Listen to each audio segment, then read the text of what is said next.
Story 1. When my brother and I were 10 and 12 respectively, our family went on a hike through the cemetery and into the woods not far from our house. My brothers and I would explore these woods every day, even camped in them before. We knew it like the back of our hands. Anyway, as the family hits our usual spot by the creek halfway through Brother 1 and I said we'd be back in a few, we wanted to wander off further up the creek. So, we did. We came across a very large hill we had never seen before. It was littered with what looked like someone's worldly possessions, as if they turned a house upside down, shook out the contents, took the house and left. There were tons of painted X's on the trees showing someone intended to cut them down at some point. We poked around for a few when we thought we heard our mom hollering at us. So we turned tail and walked maybe 20 feet back down the hill to where our parents were. The entire encounter was maybe 45 minutes long. On our end, as soon as our mom saw us, we got the beating of a lifetime. We had actually been gone almost 4 hours. She never saw us walk up any hill and remembered seeing us meandering down the straight path by the creek, not turning up a hill that was 20 feet away. She and her husband and our other brother combed the woods for over 4 hours, screaming our names, and couldn't find hide or tail of us. We pleaded our case and even tried showing her the hill. Surely she was messing with us. So we stomped up to the turnoff for the hill, and it was gone. Nowhere to be seen. For years we explored the woods determined to find that fucking hill. We covered miles and miles of off-path woods. As we got older, we mapped it out. To this day, that hill does not exist. We never found it again. Never found the weird furniture, toys, clothes, and other household items that were scattered across the hill. And never met anyone in the area who had a clue about the hill. We probably just wandered way further than we meant to, but I always found it weird that we never found the hill again. Story 2. Many years ago, 2 of my best friends decided to go for a day of mountain biking at Snowshoe in southern WA. Now, this was way before the days of GPS, so we were kinda doing this by some half-assed directions in an old map. But the point is, we got very lost. Sometime along the way, we ended up in this very tiny little town and we figured we would ask for directions. It was absolutely deserted. I'm talking about not a single soul to be seen anywhere. We parked the truck and split up looking for anyone. Now, this was at around 9:10 a.m., so not exactly the ass crack of dawn, mind you. We went into the post office, but nobody. We went into the only bar in town, which was unlocked, unattended with music playing, but not a single soul present. We went business to business to business and walked the streets, and after about 25 men finally found one old guy who just seemed to appear out of nowhere in the middle of town, walking alone. The first question we asked him wasn't even for directions. It was, "Where the hell is everyone?" To which he replied, "Well, I guess folks around here don't get up much till around noon." We asked him for directions to Snowshoe, and he pointed to the road we came in on and said to go that way about 10 miles and make a right, and we will find the interstate. We left quickly. We all had a very bad sense of unease about the whole thing. As we left, we were about 5 miles down the road and hit a lady dressed up in a state road uniform, standing in the middle of a very long straightaway holding a stop sign. When we approached her, she turned the sign from slow to stop. We asked what was going on. She stated that there was road construction ahead. We told her of what just happened, and she just kinda laughed and said, "Those people in that town are kinda strange, but let it slide." So we actually started talking to her, waiting for a line of traffic to come by from the opposite direction. We actually ended up talking to her for about 45 minutes to an hour, just shooting the shit. Kinda got lost in the convo. Not one single vehicle ever approached from the other direction or behind us. Eventually she said, "Well, I guess it's clear now and y'all can go ahead," and slowly turned the sign from stop to slow, and motioned for us to go ahead. We went straight ahead, the only direction you could possibly go for the next 30-some odd miles, and didn't see any signs of construction, state road workers, or maintenance going on at all. She had no vehicle. We figured she was a flag woman, dropped off by some crew up ahead. After the encounter with the town and this woman, we had enough and called it quits. We turned on the interstate as soon as we found it and headed north and home. Every single one of us still remembers this whole encounter in vivid detail to this day. I asked my friend about it actually about 3 months ago at this wedding, and it still freaks him out to no end. Story 3. This took place when I was 13. No one in my family will acknowledge it happened. The only ones who would cave to my but-great-grandpa have unfortunately passed away. No one will give me the time of day about it. My family has a cabin in Cook's Forest, Clarion, PA. The cabin was built by my great-granddad and has expanded a bit over the years, but has a nice little nook at the bottom of a long dirt road off the main road and down a hill. There are a few other properties around, but most are up and off on the dirt road. Only one is down the hill and only halfway at that. It's not modern by any means, no internet or cell service, and the TV still has dials you have to twist to get to watch a DVD. It's very rustic and I love it. The property halfway down the hill is visible from any part at the front of our cabin, which is where the kitchen window, parking, porch, and fire pit are. For as long as anyone can remember, it's been this abandoned lot that had what was once a cabin with a concrete basement. The cabin was built on a hill, so half the basement stuck out from the hill, but the remaining part was crumbling. It also was at the fork where we would ride our ATVs to get to the fire break, so even though it could have been creepy, it was a very common and familiar sight. Until one Memorial Day, which is when we opened the cabin after the winter, and a large part of our family would go to the cabin for the long weekend to spend time together. Everyone would usually get there through the early evening and then all come together for my great-granddad's dinosaur pancakes for breakfast, the highlight of my single-digit to preteen years. So I wake up, expecting to smell pancakes and hear chatter from the older members of my family down in the kitchen, but nothing. I assume I've gotten up too early, go downstairs to use the bathroom, and then go back to sleep. Looking back, the whole upstairs was just mattresses with an aisle between them. I should have noticed that most beds were empty. I get downstairs and see all the adults outside, and I go out to say good morning and demand my T-Rex pancakes. I walk out and see all my family adults in a kind of semicircle facing an older man and a woman I didn't recognize. I assume this is some adult situation, so I go back inside to wake up my cousins, but not before looking at the clock on the microwave and seeing that it's about 3 p.m. Now, I loved the cabin. I'd doodle the cabin itself, four-wheelers, and the area around it for months leading up to Memorial Day weekend.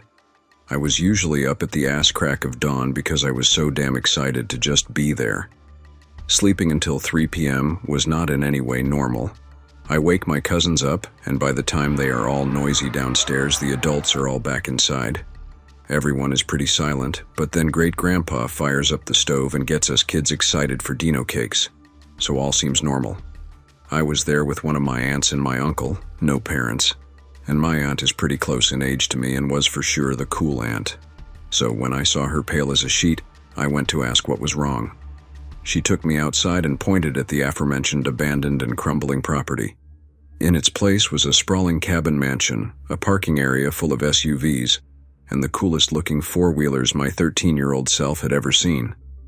Aunt tells me that the owners had come to say hi, the couple I saw earlier, and invited us over to hang out with their nieces and nephews, as they were having a Memorial Day get-together just like us. I, having zero thought besides awesome four-wheelers, almost ran to the house, but my aunt caught me and rather forcefully reminded me of my dino cakes. I conceded and ran back inside, to an atmosphere so thick with tension that even my undeveloped brain, thanks Dr. Mom, could detect it. The oldest of the adults was acting normal and playing around with us kids, but something was very off. I finally asked what EF was up, and my aunt bonked me on the head and asked if I had seen that massive cabin mansion last year, the year before. We'd come to the cabin every few weeks until December. Did I see any construction? But they invited us over and they have cool four-wheelers. Aunt Beth, come on. A resounding no from multiple family members made my emotional girl self almost flee and cry, until my grampy, a 6'7" hulk of a man, got down to my level and explained that he felt there was something weird going on. He said the couple didn't act right. I assumed that meant they were rude and that we should just keep to ourselves this weekend. I agreed, and we went about our day, all adults keeping us occupied with activities either inside or behind the cabin. We get ready for bed when I see my great-granddad, WWI vet, who had the only bedroom on the first floor loading 3 shotguns, handing one off to my grampy and the other to my Uncle Cool Aunt's husband. To my shock and awe, my Grammy pulls out a bedazzled Glock from her purse. I go to bed with images of my little Grammy taking down a bunch of bad guys with her shiny pistol. I wake up the next day to the smell of pancakes and the sound of adults chatting downstairs. I'm sad because today is when we have to pack and leave, but things seem back to normal, so I'm very glad. I run downstairs, note that the clock says 7:30, but ignore the weirdness, and sit in front of a plate of Dino cakes that I dig into while asking my aunt what time we have to leave. Leave? We don't leave until tomorrow. Wait, what day is it? It's Saturday, we just got here last night. I notice just a bit of doubt in my aunt's eyes that I know something is up, and I run outside. The abandoned lot is back to its decrepit state. I resolve to brush it off, enjoy my ATV riding, and forget about everything pretty quickly. It wasn't until I got back to school and was called to the main office that they asked why I wasn't at school on Monday. I told them that today was Monday. WTF are they talking about? Nope, it's Tuesday, and my absence was unexplained despite several calls. I skipped school frequently. To my parents, divorced, neither of which were at the cabin, so either my family played the trick of all tricks on me, or I'm living in an alternate universe where I can sleep into the afternoon. As I said, no one will even remotely entertain a conversation about this incident. So I'm left telling my fellow Redditors about my family's conspiracy against me, lol. Story 4. This story takes place in the mid-90s, a time before widely used cell phones and GPS. My two best friends and I, freshly able to drive, decided we would head out on a Saturday to a water park in southern Missouri, about a 3-hour drive from our hometown in northwest Arkansas. We had never been before and just used road maps to get there. We had a pretty fantastic time, but as the sun started to reach the tree line, we thought we ought to head home. It was about 7 o'clock and we missed a turn, but my friend Paul, who was navigating, said not to worry. Another turn was coming up that would get us there just as fast. The next turn took us from detoured to completely lost. By 8 o'clock, we were on a road that seemed to be lacking in informative road signs and zero lights. We finally see a gas station and are relieved to get some directions as well as some gas. My friend Taylor and I go inside while Paul pumps the gas. We come inside and a very friendly old man in his early 60s gives us a very large grin and says, "Well, hello there." It was very Foghorn Leghorn-esque. Looked like an extreme hillbilly, but very pleasant. We explained that we needed gas and wanted to fill it up. He explained that he was about to shut down for the night, but would be happy to oblige us. He then said something I'll never forget. "You have to make haste, though. Tonight is buffer night." Taylor and I looked at each other and shared an awkward look. We asked him if he could point out our location on the road map. While he was finding it, 2 people entered the shop from the back and called out for the old man. He said he was up front. The 2 approached us, a man and a woman, and at first looked confused, then as though hit with an epiphany, they smiled. They asked the old man, "Are these the guests tonight?"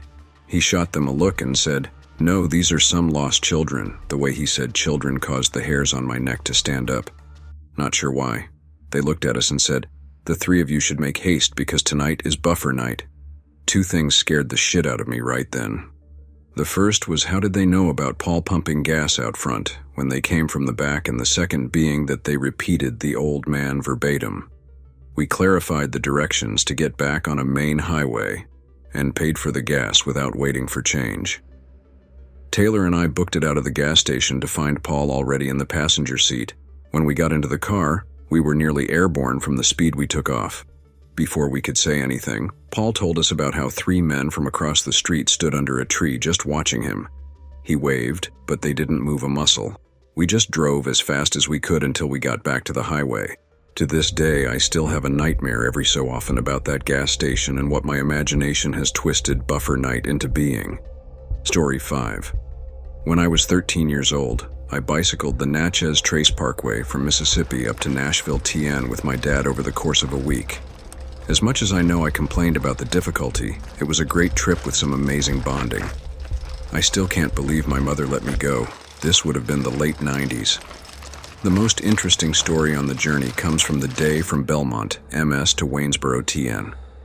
The previous day we had ridden further than we expected, 92 miles, because we couldn't find a motel room and weren't biking and camping on this trip, probably my mom's plea. Needless to say, we were a little tired from the previous day. It's a good 75 miles to Waynesboro. But we had a motel tour guide on the trip that said a small motor lodge would be available. The terrain was rolling hills, and they got more difficult after we crossed the Tennessee River in northwest Alabama, so we were ready to be done. We got off the parkway and went about 4 miles west. This little place wasn't actually in the town. It was just an old motor lodge along US 64. It looked straight out of the 50s, and had one pickup and one semi-bobtail parked out front. It looked closed, and we were a little worried. There wasn't anything else listed in our guide. We were dead tired, and no one lives in this part of Tennessee. But we walked in, and sure enough, a couple was at the window and ready to get us a room. In fact, they even had a small diner that they were trying to get open, so we were welcome to join them for dinner. Awesome. You better believe we want to have dinner with you. We took a room, and we were in fact the only ones there besides the trucker. We opened the door and what a shithole. For starters, the walls were that old Faust wood board and had seen better days. The carpet was orange shag from probably the 50s or 60s, maybe original to the building. The beds were hard. Oh, and it was about 95 in the room from the day's heat with no AC turned on, which is perfect for after a long hot bicycle ride.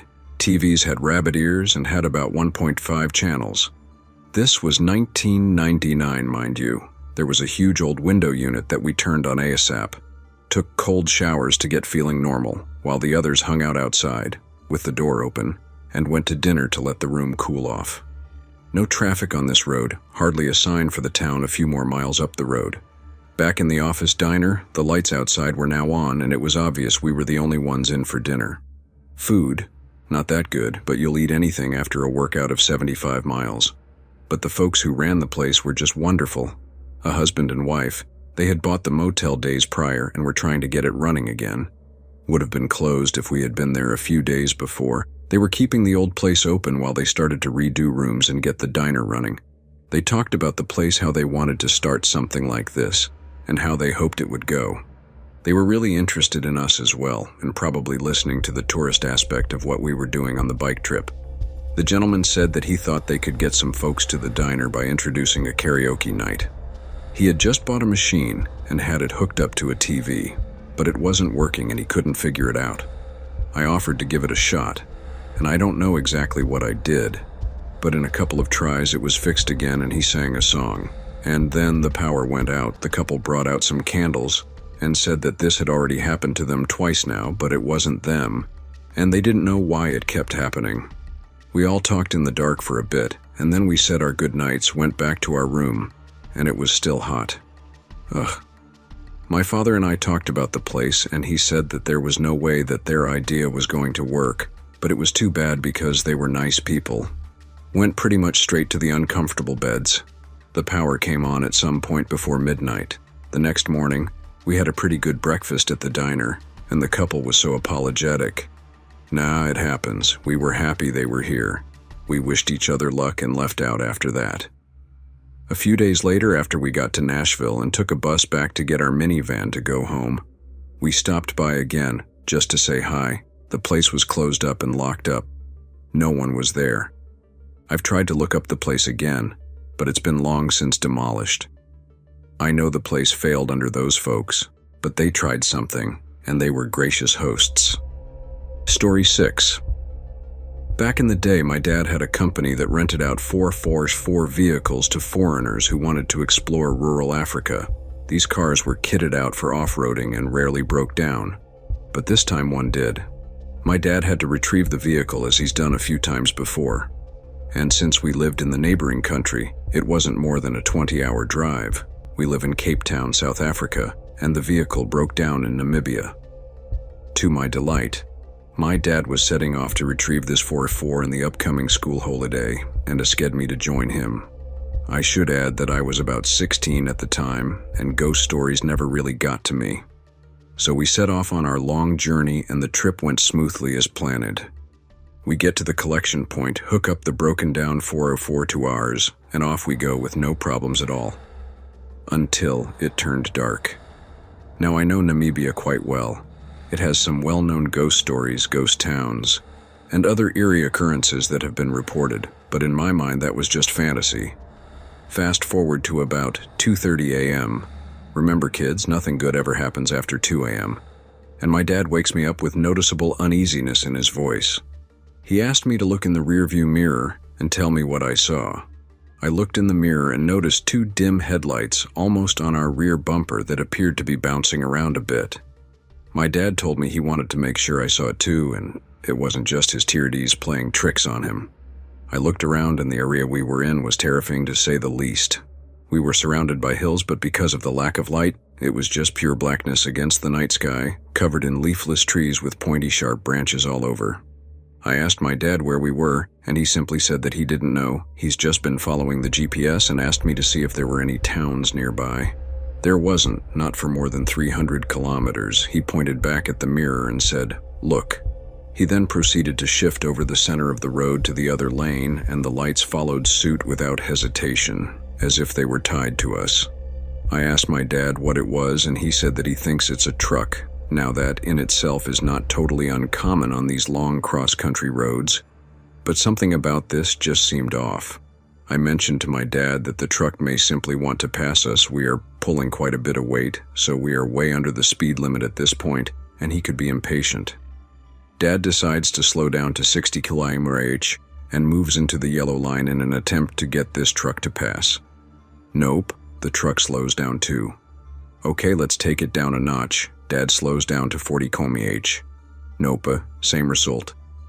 We had to drop down to a speed of 20 km/h for this truck to start overtaking us.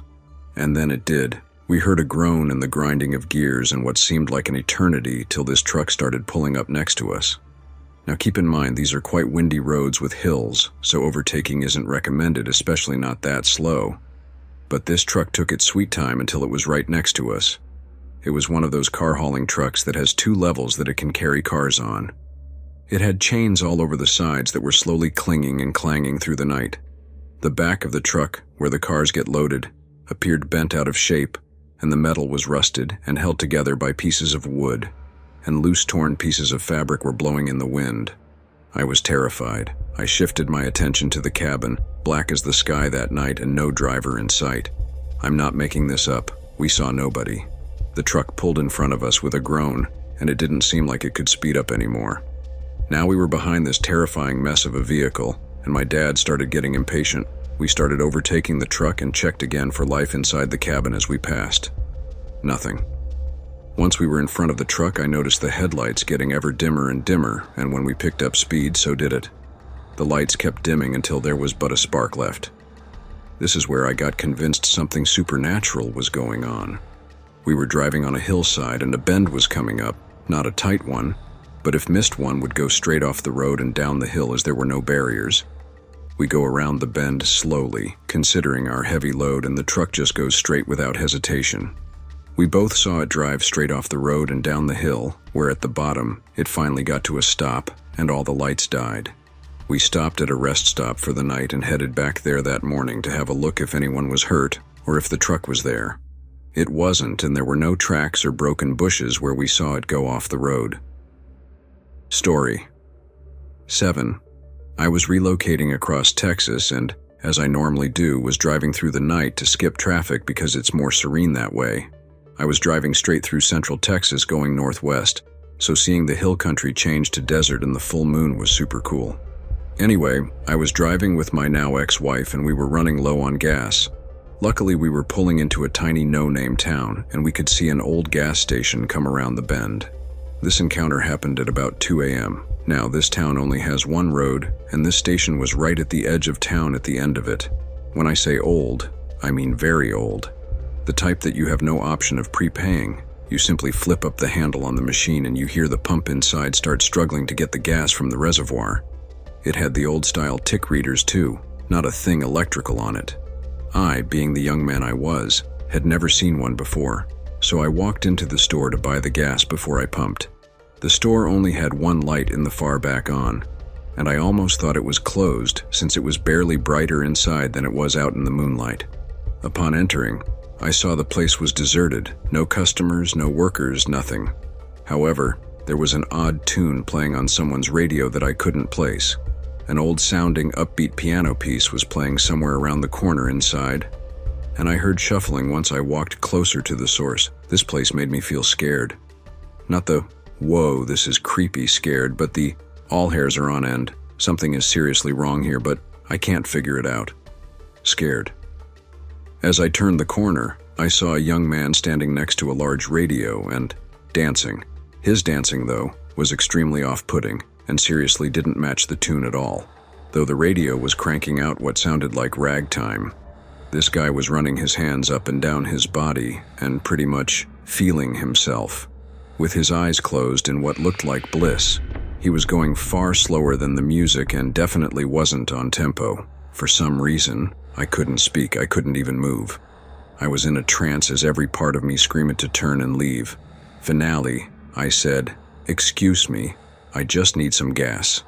The guy kept dancing. I said it a little louder, and he finally slowed down a bit, opened his eyes, and focused on me. But it was like he was looking at a finely cooked steak.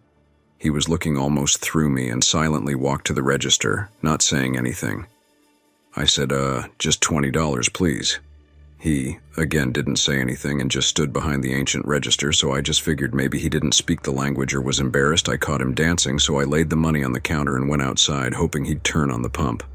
I filled up, told my wife about the weird-ass scene in there, and turned off the pump to kill the horrible grinding noise from the interior pump, fighting against gravity to get the gas up. The weird thing is, when we were leaving, I looked back in the window and the guy was still standing there behind the counter. This may sound fine, but my money was still on the counter in front of him. It was like he was a robot who just turned off once I left. This is where it gets super weird. A couple of months later, I was driving back to San Antonio to visit family, and we figured we'd stop at that old gas station to see it in the daytime, since it had become somewhat of a running joke between us. We pulled into this tiny town, and the thing was gone. The lot it sat on at the end of the road wasn't even there. It was just grass. No rubble, no old pump, no lighting, nothing. It was like somebody picked it up and moved it. It looked like nothing had been there for years. Still get freaked out thinking about it. The end. Thanks for watching. Don't leave before leaving a like to this video. Also hit the subscribe button to support my work. And as always, have a horrific nightmare, my dear.